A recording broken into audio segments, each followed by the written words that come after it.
Bien, entonces vamos a empezar este tema. Le doy las gracias. Soy Toño Díaz y la comunidad Querima presenta este nuevo tema que está relacionado con Jesús, es Señor.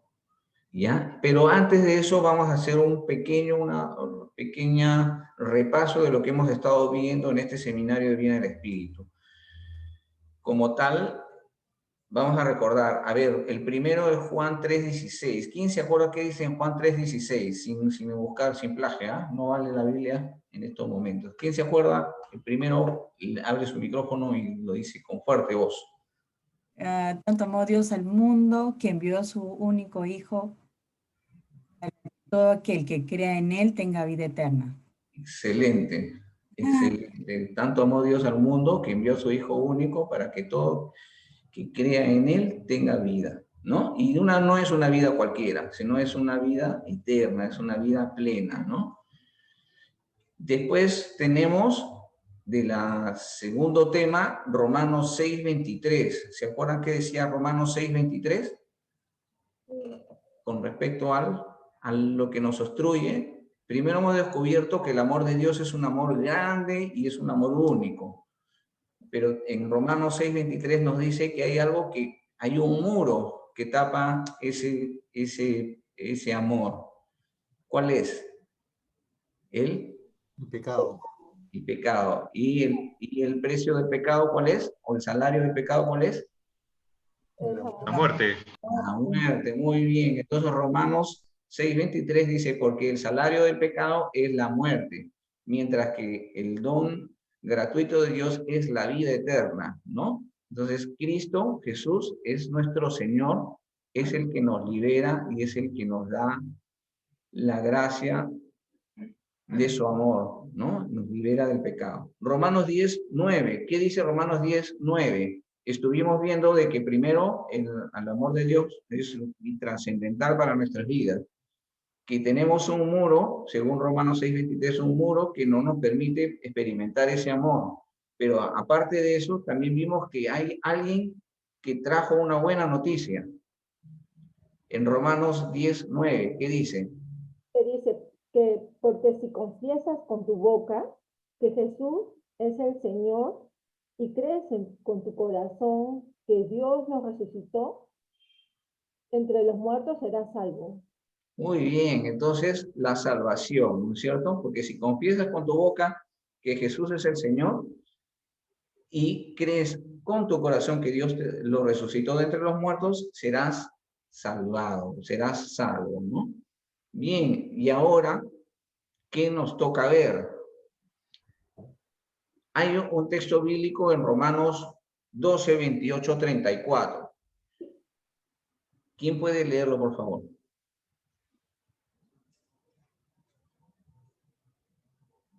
Marcos. ¿Romano o Marcos? Perdón, Marcos, estoy hablando mal. Marcos 12. Disculpen. Un escriba que los oyó discutir, un escriba que los oyó discutir, al ver que les había respondido bien, se acercó y le preguntó, ¿cuál es el primero de los mandamientos?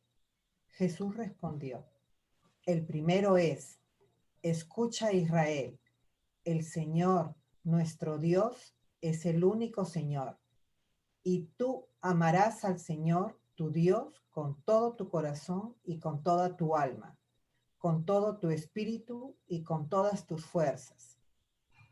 El segundo es, amarás a tu prójimo como a ti mismo. No hay otro mandamiento más grande que estos. El escriba le dijo, muy bien, maestro, tienes razón al decir que hay un solo Dios y no hay otro más que Él, y que amarlo con todo el corazón, con toda la inteligencia y con todas las fuerzas, y amar al prójimo como a sí mismo vale más que todos los holocaustos y todos los sacrificios. Jesús, al ver que había respondido tan acertadamente, le dijo, tú no estás lejos del reino de Dios. y nadie se atrevió a hacerle más preguntas. Palabra de Dios. Palabra de Dios. Te Gloria a alabamos. ti, Señor Jesús. Muy bien. Este texto me quiero quedar, aunque sea muy largo, aunque haya sido muy largo, me quiero quedar con la última parte. Cuando dice, tú no estás lejos del reino de Dios. Cuando hablamos de no estás lejos, ¿qué significa? ¿Qué puede significar que no está lejos del reino de Dios? Estamos cerca. Estamos cerca, pero no estamos dentro, ¿no? Claro. No es lo mismo decir que estoy cerca a decir que estoy lejos, o que estoy cerca o que estoy dentro, ¿no?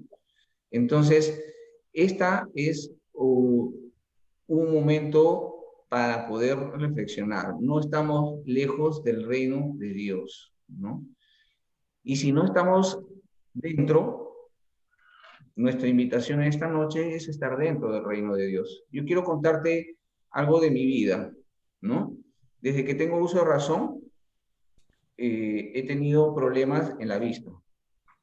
Mi enfermedad se llama nistagmo congénito. Es un movimiento oscilatorio, rítmico e involuntario de mis ojos, ¿no? Pero una de las características, particularmente en mi caso, es la falta de agudeza visual. La falta de vista me ha traído muchas dificultades. No reconocer a algunas personas en la calle, no identificar cosas que otros veían, ¿no? Siempre decían, oh, mira, mira tal cosa. Y yo, sí, qué bien, ¿no? Pero no los veía, ¿no? Perderme hechos importantes o eventos por los que no ver, por no ver en forma adecuada, me las perdía, ¿no? En museos, en cines, en qué sé yo, ¿no?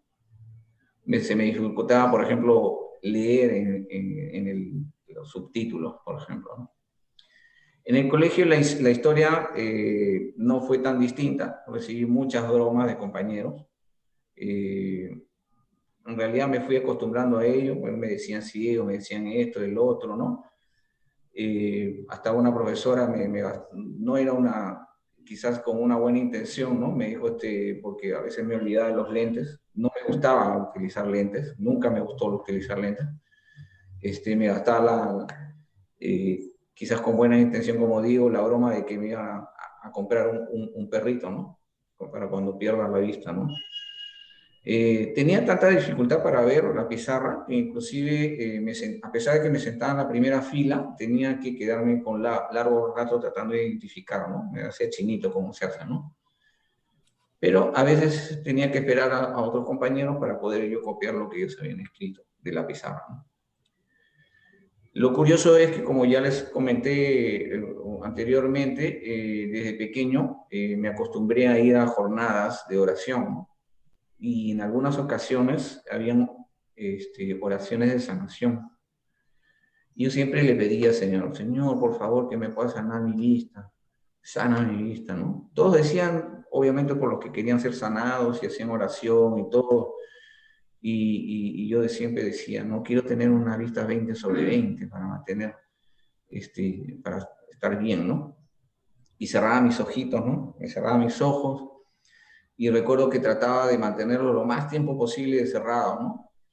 Y para darle oportunidad un poco al Señor, ¿no? A ver, ya tú actúas, pues, ¿no? Mantenía así cerrado, ¿no? Decía, a más tiempo, de repente por ahí ya, y abría los ojos así, chiquititos, chiquititos, para ver despacito, a ver si por ahí había habido un tema de que haya logrado ver, ¿no? Pero me daba con la sorpresa de que no había resultado, ¿no? Entonces yo escuchaba los testimonios de las personas, decían algunos paralíticos que se habían podido postrar, otros que habían llegado con dolores de brazos y podían moverlos, gente que no podía caminar y lograba caminar, gente que no podía escuchar y podía escuchar. Entonces yo decía, Señor, ¿y a mí? ¿Qué pasó? Yo te lo pedí, tenía fe en ti. Mira, yo he puesto mi fe desde muy temprana edad y no está pasando nada. ¿Qué pasó? ¿No? Esto se suscitó varias veces y lo intenté, ¿no?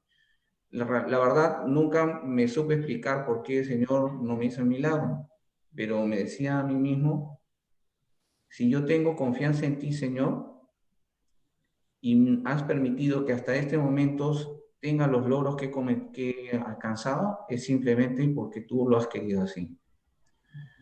No llegué a una respuesta certera, no sabía por qué, pero lo que sí estaba convencido es que Dios me amaba así como estaba.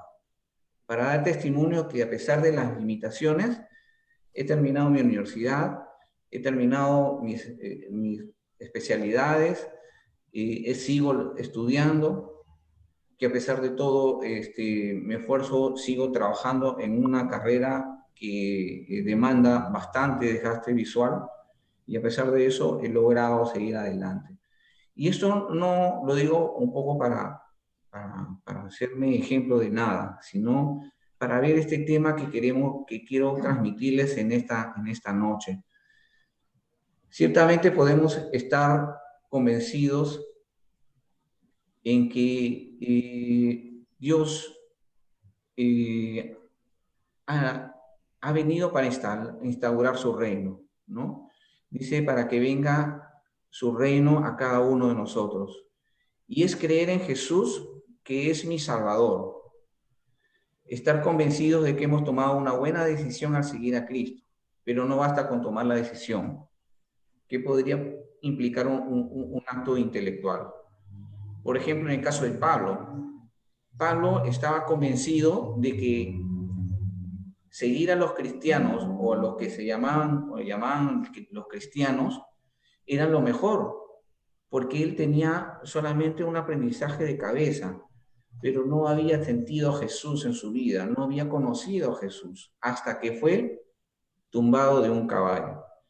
Es necesario tomar el camino que nos conduce a Dios, como aquel multitud que escuchaba a Pedro después de Pentecostés y que le decía, bueno, ¿qué debemos hacer ahora? Y Pedro les contestaba, ¿no? ¿Qué debemos hacer para vivir la vida de Jesús? Y Pedro les decía, arrepiéntanse y que cada uno de ustedes sea bautizado en el nombre del Padre, perdón, en el nombre de Jesús, el Mesías, para que sus pecados sean perdonados. Entonces, y solo entonces recibirán el Espíritu Santo. O sea, es el acto de aceptar su salvación, dejar que reine en mi vida. Esa es la conversión. La conversión es una expresión necesaria de la fe. Lo vuelvo a repetir, la conversión es una expresión necesaria de la fe. ¿Qué quiere decir esto? Que la fe sin conversión sería como un GPS sin un mapa. ¿Ustedes se imaginan irse a un lugar donde no conocen y ir en un GPS que no tiene mapa? Es imposible, ¿no? A los finales, por gusto, tenemos el GPS porque no nos lleva a ningún lado. O unas computadoras sin electricidad, como le ha sucedido a muchas personas el año pasado, ¿no? Les regalaban computadoras, pero no tenían electricidad. ¿Para qué les sirve una computadora si no tienes electricidad? De repente te puede servir para algo, para jugar, para creerte que estás navegando, pero más allá de eso, no. Y justamente por eso es que la fe sin conversión es no llegar al objetivo que Cristo tiene para cada uno de nosotros. Por eso hay que recordar que Juan 3:16, tanto nos amó Dios que envió a su Hijo para nuestra salvación. Ahora, ¿qué significa la fe? ¿Qué significa la fe? Voy a entrar a un plano primero, un plano, vamos a llamarlo así, al plano más humano, ¿no? Que es, según la RAE, la palabra fe, que viene del latín fides, significa confianza, buen concepto que se tiene de alguien o de algo, ¿no? Y quisiera también resaltar que en el RAE mismo establece que la fe está muy relacionado con religión o está muy relacionado con algún tipo de creencia o doctrina. La confianza es la esperanza firme que se tiene de alguien o de algo, ¿no? Como esta mano está recibiendo al que va a ciegas. Si el que va a ciegas no sabe para dónde va, podría estar cayendo hacia un abismo. pero en este caso está siendo recibido de las manos de Jesús. Entonces, la fe es un regalo de la salvación. Es un regalo de la salvación. Si nosotros buscamos en Romanos 5:1-2 y Efesios 2:8, dice en Romanos 5:1, por la fe hemos sido reordenados y estamos en paz con Dios, por medio de Jesucristo nuestro Señor. Por Él hemos tenido acceso a un estado de gracia e incluso hacemos alarde de esperar la misma gloria de Dios. Y me quisiera que nos detengamos en esta última frase. Por Él hemos tenido acceso a un estado de gracia. Cuando nosotros estamos en gracia, estamos en comunión con Dios, estamos en esa misma esfera de Dios. Estamos en gracia, no somos desgraciados, somos graciados, por así decirlo, ¿no? Incluso hacemos alarde de esperar la misma gloria de Dios, ¿no? El que se une a Cristo a través de la comunión, se une también a la esperanza de recibir la gloria del mismo Dios. Ahora, en Efesios habla también que pues habéis sido salvados por la gracia mediante la fe, y esto no viene de nosotros. Uno dice ahí, no viene de vosotros, obviamente, sino que es un don de Dios. O sea, Dios gratuitamente nos ha regalado la fe. Ahora, desde el plano ya desde nuestra fe, de la palabra, a la luz de la palabra de Dios, ¿no? A lo que habla el Señor, ¿qué es la fe? O sea, ¿cómo lo conceptualizamos? La fe es la garantía de lo que se espera, la prueba de las realidades que no se ven. Hebreos 11:1. Lo repito, la fe es la garantía de lo que se espera. Es como cuando uno llega, no sé, su cumpleaños y ha pedido, yo me gustaría tener tal regalo, ¿no? Y está siempre deseoso, espera que llegue eso, ¿no? En este caso hay un regalo más grande, la fe de que nosotros no vamos a quedarnos acá, sino que vamos a llegar allá donde Dios nos está prometiendo una vida plena, ¿no? Una vida excelente, una vida distinta a la que estamos acá. Y la prueba de las realidades que no se ven, como el aire.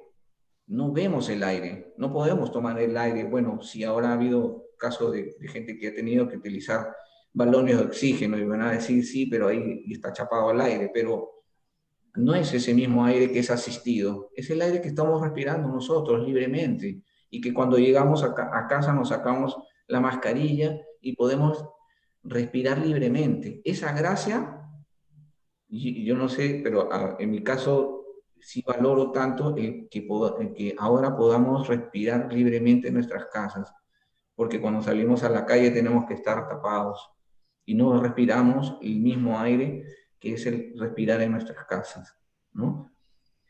Dice, porque si confiesas con tu boca que Jesús, lo que hemos hablado ya anteriormente, que Jesús es el Señor y crees con tu corazón que lo resucitó de entre los muertos, serás salvado. Con el corazón se cree para alcanzar la justicia y con la boca se confiesa para obtener la salvación. Con el corazón se cree, pero con tu boca y con lo que tú vas a decir se obtiene la salvación. Bien, hablamos un poco más sobre la fe. ¿Qué es la fe? Algunas características adicionales. La fe es un don en sí mismo. Es una respuesta a su iniciativa.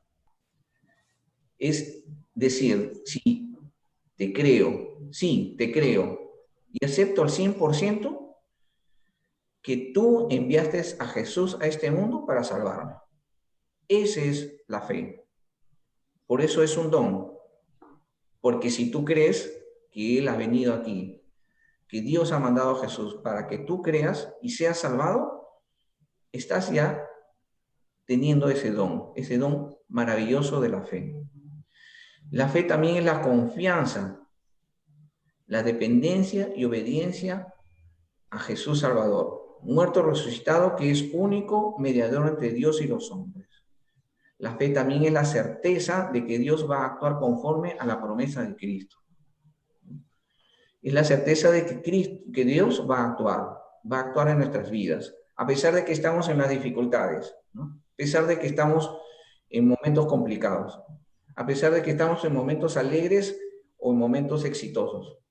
En todo momento Jesús actúa, y de acuerdo a cómo actúa es porque se está cumpliendo lo que Dios ha prometido para cada uno de nosotros.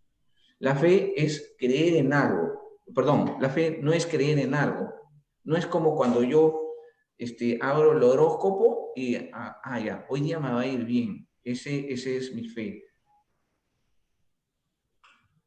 Esa es mi fe. Yo creo en algo, me centro mi fe en eso. O yo creo en ese santero, ese que sana todo, en ese yo creo. No. O yo creo en este santito, que me han dicho que en este santito es, y agarro la imagen y estoy ahí aferrado a la imagen y no la dejo. Está tan desgastada la imagen que ya ni la cara se le ve o no se le ve parte del cuerpo. Porque estamos creyendo en algo. La fe es creer en alguien. Y cuando yo creo en alguien es porque he tenido una experiencia de vida con ese alguien. Y en este caso es Jesús, a quien uno se entrega sin límites ni condiciones. No es un asentamiento intelectual, no viene de acá, no es lo que yo pienso. Es como ahora los chicos, o como he escuchado a muchas personas mayores inclusive, vamos con fe, dice, vamos con fe. Esa es una palabra muy, muy nueva, pero estamos creyendo en algo gaseoso, en algo que no saben de qué, solamente es una experiencia de confianza o es una experiencia de aferrarse a algo positivo, pero no se están aferrando a alguien, se están aferrando a un algo. Si no es confianza y dependencia en Dios y en su plan de salvación, estamos perdiendo el tiempo. Fe no es un sentimiento, no es algo emocional, no es algo que, ay, qué bonito, ya yo tengo fe, ya. Qué bonito se siente estar con fe, qué bonito se siente estar así, ¿no? Es más allá, es una decisión total, es un entregarse totalmente a los planes de Dios. La fe implica creer que esta cruz que está aquí, ¿no? Como un testigo de Jehová en alguna oportunidad me dijo, ¿tú crees que este está muerto? No, no está muerto, está vivo. ¿Por qué los católicos siguen creyendo? ¿Por qué siguen teniendo sus imágenes con un Cristo muerto? Obviamente nosotros no creemos en un Cristo muerto, creemos en un Cristo salvador. Y esta es la imagen más bella, no porque seamos masoquistas, sino porque sabemos que Él entregó toda su vida por nuestra salvación. Él obtuvo la salvación a precio de su sangre y nos dio un cheque en blanco para ser cobrado cuando nosotros querramos, que es la salvación. Lo único que tienes que hacer es poner tu nombre y llevar tu DNI, como decía alguien, ¿no? Llevar tu DNI. ¿Y qué es tu DNI? Tener un corazón limpio y unas manos limpias, un corazón puro y unas manos limpias, como dice la canción. Quiero leerles lo que dice el Papa Francisco. Dice, abrazar su cruz es animarse a abrazar todas las contrariedades del tiempo presente, abandonándonos por un instante a nuestro afán de omnipotencia y posesión para dar espacio a la creatividad que solo el Espíritu Santo es capaz de suscitar. Es animarse a motivar espacios donde todos pueden sentirse convocados y permitir nuevas formas de hospitalidad, de fraternidad y de solidaridad. En su cruz hemos sido salvados para hospedar la esperanza y dejar que sea ella quien nos fortalezca y sostenga todas las medidas y caminos posibles que nos ayuden a cuidarnos y a cuidar. Abrazar al Señor para abrazar la esperanza. Esta es la fuerza de la fe, que libra del miedo y da la esperanza. Esta es una meditación del Papa Francisco durante la bendición Urbi et Orbi. ¿Quién es Cristo En consecuencia, antes de entrar a lo que quién es Cristo, ¿no? En consecuencia, la fe es un encuentro con Jesús resucitado. La fe es un encuentro con Jesús resucitado, como lo hizo Zaqueo. Zaqueo, llegó Jesús donde estaba Zaqueo en el árbol subido, agazapado, para ver cómo pasaba Jesús, y le dijo: hey, tú baja, voy a ir a tu casa en esta tarde, en esta noche, en este momento. Así Zaqueo tuvo un encuentro, y después de ese encuentro, Zaqueo decidió entregar o devolver a los demás lo que había entregado, lo que había usufructuado o lo que había recibido de más. Así como la samaritana en el pozo. Cuando la samaritana, cuando Jesús decide despachar a sus discípulos diciéndoles que vayan a conseguir alimento al pueblo, él se queda en el pozo y se queda a mediodía, a la hora que iba esa samaritana, porque esa samaritana no era como las otras mujeres. Las otras mujeres iban en otros horarios, iban temprano, porque en la tarde hacía mucho sol. Pero Jesús se quiso quedar en ese momento, encontrarse con la samaritana. Y después que Jesús se encontró con la samaritana personalmente con él, logró tener una conversión en su vida. Abrazó la fe y fue a anunciar a su pueblo de que se había encontrado con Jesús. Y así como Saulo, que perseguía a los cristianos y que tuvo que caerse del caballo por una luz tan fuerte que lo cegó. Y fue ahí Pablo que tuvo su momento de encuentro con Jesús. Y él, en ese momento, Pablo decidió abrazar la fe. A través de ese tiempo que tuvo él a ciegas, 3 días estuvo en ayuno, 3 días sin probar alimento. Ese tiempo le bastó para conocer a Jesús y para encontrarse con Jesús y decidir cambiar su vida. Y después Pablo, ya sabemos la historia de Pablo, es una historia muy importante para nuestra iglesia. Ahora la pregunta es, ¿quién es Cristo para ti? Si bien hemos hablado que es una relación personal, ahora la pregunta es directamente a ti. Pon tu nombre. ¿Quién es Dios para ti? O pregúntate mejor, ¿quién es Dios para mí? El cristianismo no es solo una doctrina, no es solamente unos mandamientos, es ante todo entrar en la relación personal con Jesús vivo, como Dios y como Señor. Esto es un poco difícil de entender, porque a veces solamente nos quedamos en la parte de la teoría, pero no nos vamos al encuentro con Jesús y no nos hacemos esta pregunta: ¿quién es Cristo para mí? Parte del encuentro real con Jesús se mantiene y se desarrolla en una íntima comunicación y comunión con Él. Como los discípulos, Jesús nuevamente nos hace esta pregunta: ¿quién soy yo para ti? Y es importante hacernos esta pregunta porque la respuesta mucho depende de ti. La respuesta que debe brotar de nuestra propia experiencia y no de cómo repetimos de una lección aprendida. No simplemente porque, aprendimos, no, sí, pues Dios, así sí. Tengo que decir, no, Dios para mí es lo mejor, por si acaso. No, es porque has tenido, y si no has tenido ese encuentro, es buen momento. Estamos en buen momento, estamos en buen camino. Si no has tenido ese antes y ese después, si no has tenido ese que te hace ver que quieres rellenar tu vida todo con Dios, con Jesús, este es un buen momento. Este es un buen tiempo. Tu respuesta a esta pregunta es muy importante, pues tu experiencia de conocer a Cristo, hace que lo reconozcas. Tu experiencia de conocer a ese Jesús por propio nombre, como te dije de Zaqueo, como te dije de la samaritana y como te dije de Saulo, que después se convirtió en Pablo, implica que finalmente vas a reconocerlo. Sucede a veces que nuestra sintonía de fe con Jesús permanece débil o se hace tenue. Les propongo, para realizar más nuestra fe y entusiasmo, un encuentro personal vivo, de ojos abiertos y corazón palpitante con Cristo resucitado. Esto dijo San Juan Pablo II. El momento de escuchar el llamado que nos hace Jesús y abrirle la puerta. Te dice, Señor, mira que estoy a la puerta y te llamo.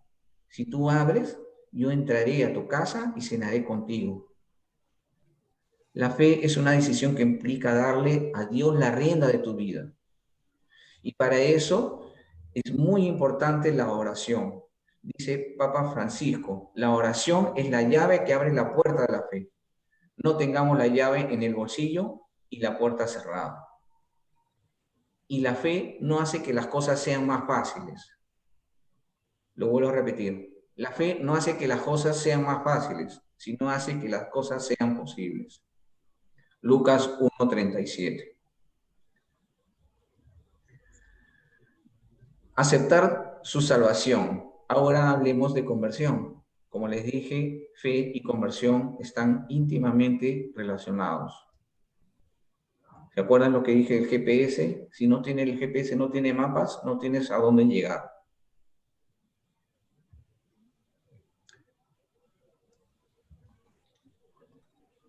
¿Qué significa conversión? Conversión. Convertirse. En el Nuevo Testamento la palabra conversión viene del griego epistrepo, que significa literalmente volver atrás o dar media vuelta. Cuando hablamos de conversión, estamos diciendo media vuelta, me regreso. Algo así como hicieron los que caminaban en Emaús, ¿no? Si iban a Emaús todos tristes, todos. Nos han matado a nuestro Cristo, a nuestro Salvador. Pero regresaron alegres. Alegres porque habían encontrado nuevamente a Jesús, porque sabían que Jesús estaba en sus vidas, porque sabían que Jesús estaba vivo. El significado teológico propio se acentúa en la decisión de renunciar al pecado y volver a Dios. Lo repito, el significado teológico propio de la conversión se acentúa en la decisión de renunciar al pecado y volver a Cristo. Dice una historia que a mediados del siglo XIV, hubo en Jerusalén una prostituta que, siguiendo a un grupo de peregrinos, llegó a las puertas de la iglesia del Santo Sepulcro. Pero cuando trató de entrar, una fuerza invisible se lo impidió. Después de 3 intentos, se retiró llorando en una esquina del patio de la iglesia y comenzó a orar. Al instante una voz interior, oyó una voz interior y se arrepintió y abandonó la vida del pecado. Pasó el resto de su vida en retiro y oración, adorando a quienes la había rescatado. Ella decidió abandonar la vida de pecado público, pero no solo dejó de hacer las cosas que claramente violaban las leyes del amor de Dios, también luchó por eliminar los malos pensamientos, tentaciones e impulsos internos que la alejaron del Señor. Me estoy refiriendo a Santa María de Egipto. La conversión implica escuchar lo que tiene Dios para ti. Al oír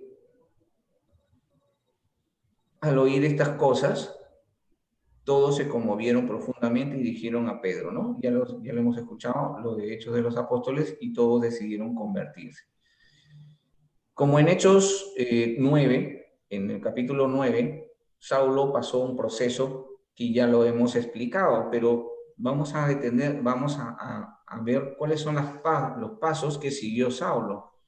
El detenerse, el decidir y el cambio de rumbo. El detenerse fue el momento en que Jesús entró en su vida a través de esa caída del caballo. Fue detenido.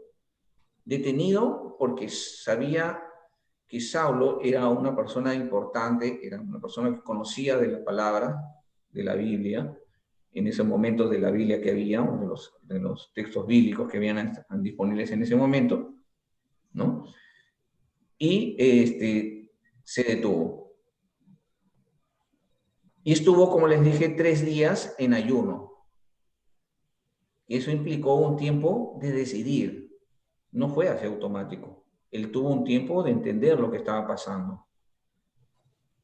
Y después de eso, oraron por Saulo. Y él cambió su rumbo. Y tal fue su cambio que decidió cambiar de nombre. Ya no se iba a llamar Saulo, ahora se iba a llamar Pablo. Y es como si echáramos agua a una piedra o una esponja. ¿Qué sucede cuando echamos el agua a una piedra? ¿Alguien me puede decir? Resbala. Resbala. ¿Qué más?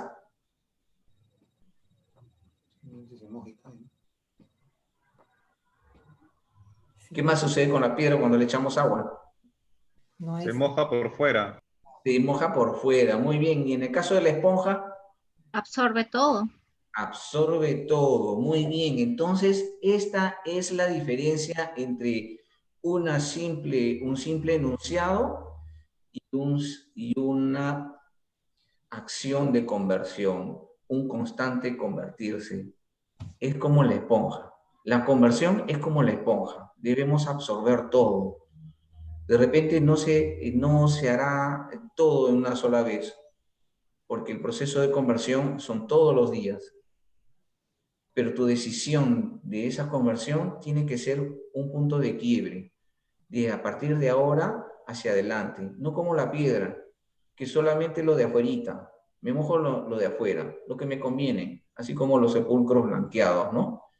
Así, solamente para que me vean, voy a ser buenito para que me vean, y no hacia afuera. Esto siempre un poco me hace, no encuentro la palabra, pero es como que es un reto constante para mí, porque obviamente no soy un santo, tengo muchos defectos, y cuando salgo a la calle trato de ser luz, pero a veces no soy luz, soy oscuridad, y a veces me comporto no como la luz, sino como la oscuridad. Y es por eso que trato de convertirme nuevamente y ser esa esponja que absorba todo Jesús.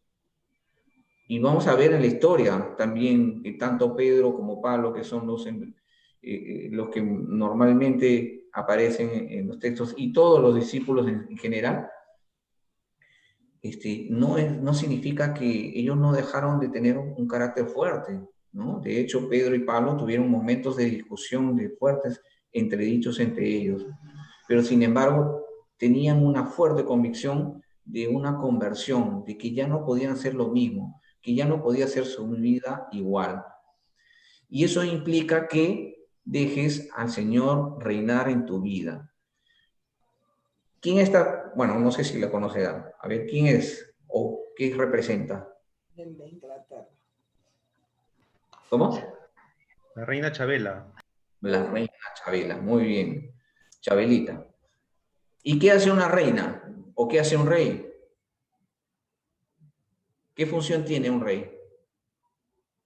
Gobierna. Gobierna. Hoy no escuché bien. Gobierna. Gobierna. Bueno, ciertamente en muchos lugares la reina y el rey no gobiernan, sino es el primer ministro el que hace que gobierna. Los reyes realmente están solamente de imagen, solamente de careta, ¿no? Ya no hay reyes como antes, que ellos eran que gobernaban. Ahora los reyes solamente están de imagen. Pero en el caso de Jesús es al revés. Jesús es el Rey de Reyes y Él sí gobierna. Él sí gobierna. Cuando tú le permites gobernar tu vida, Él gobierna. No solamente es imagen, no solamente es una carita nada más. Él, si tú le dejas entrar a tu vida, Él reina en tu vida. Proclamar a Jesucristo nuestro Señor, hacerlo centro de nuestra vida y que todo lo demás pase en un segundo plano. Como decía Pablo, ¿no? Todo lo considero chacra, todo lo considero despreciable, porque a partir de ahora todo es lo que Dios me ha mostrado, ¿no? Reconocer que al Señor le corresponde el primer lugar en mi vida. El reconocimiento del señorío no se realiza solo como un esfuerzo mental, ya voy a decir, ya está, no. Esto es por inspiración del Espíritu Santo. El Espíritu Santo nos ilumina para que podamos recibir. 1 Corintios 12:3. 1 Corintios 12:3, podemos ver ahí que el Espíritu Santo es el que nos ilumina para decir, tú eres el Rey de reyes, el Señor de señores. ¿Ya? Entonces, nosotros estamos camino a renovar ese Espíritu Santo, porque este seminario de vida en el Espíritu no solamente es para conocer a Jesús, sino para renovar ese momento tan bonito que tuvimos cuando hemos sido bautizados.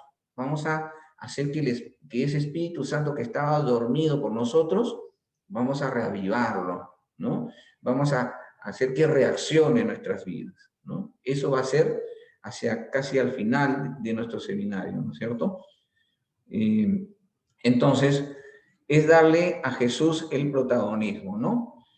Que dice Filipenses 2:9, por eso Dios lo exaltó y le dio el nombre que está sobre todo nombre.